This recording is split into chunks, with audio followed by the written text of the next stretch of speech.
Bonjour. Un peu plus à l'ouest, s'exclame le professeur Tournesol, son pendule à la main. Hergé s'inspirerait-il de Paul? Paul, en effet, se déplace toujours vers l'Occident. Pour le livre des Actes des Apôtres, cela s'explique. C'est l'Esprit Saint qui décide. Sans doute. Mais l'Esprit est à l'œuvre de bien des manières. Lors de leur rencontre à Jérusalem, les apôtres se sont répartis les champs de mission.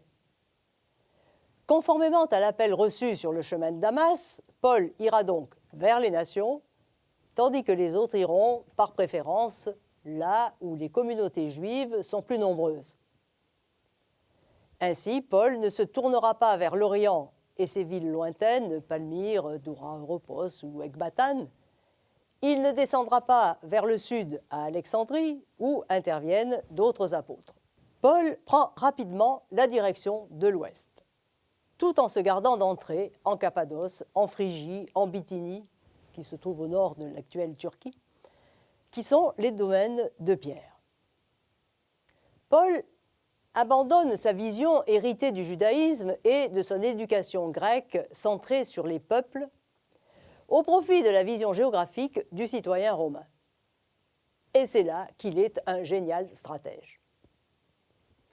Il n'envisage pas l'annonce de l'Évangile dans le cadre de régions ou de peuples. Il la pense dans le cadre d'une province romaine. L'Asie, Syrie, la Galatie, l'Achaïe, la Macédoine. Il choisit des centres romanisés et non plus les secteurs où vivent des Juifs de culture grecque. En optant pour des villes comme Corinthe ou Éphèse, Paul s'établit dans des cités dynamiques situées à des carrefours routiers et commerciaux. Il s'installe dans ces centres provinciaux qui lui permettent d'aller et venir entre les diverses communautés qu'il a fondées et de rayonner vers les périphéries. Paul déploie l'annonce de la bonne nouvelle à la manière dont l'Empire romain s'est progressivement constitué, mais en sens inverse. L'Empire s'est déployé à partir de Rome vers les confins.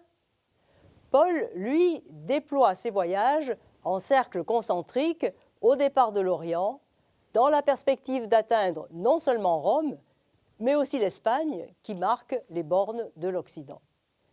Limite occidentale rêvée, sans doute jamais atteinte par l'apôtre, mais objectif inchangé de ses déplacements vers le centre du monde pour y faire retentir, sous l'impulsion de l'esprit, l'annonce de la bonne nouvelle qui de là se répandra jusqu'aux confins les plus reculés de l'Empire.